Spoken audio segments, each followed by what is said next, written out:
Alam ko dati, para lang to sa mga student or sa mga teachers. Kasi nga, talagang binder talaga siya. Okay? Yes, binder talaga siya mga bebs ko. Parang clip binder yung pinaka-atake niya. Ayan siya. O, diba? Maliit lang siya tingnan. First, ayan lang yung pinaka-folding niya. Parang nasa 1/2 lang siya first. Tapos, very secured yung iyong mga notes dyan. It's because may parabolized effect dito here. Ayan. Tapos, i-open up mo siya. Ayan.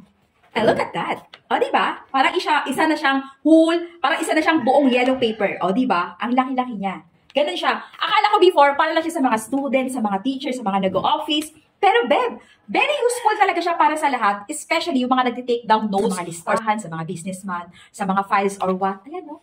Ang ganda-ganda lang. O, diba? Safe na safe mong gagamitin. Discounted to ngayon ng hangga. Pag gusto mo yung ganitong klaseng binder clip, very secured, umulan, bumagyo, basta bitbit mo siya.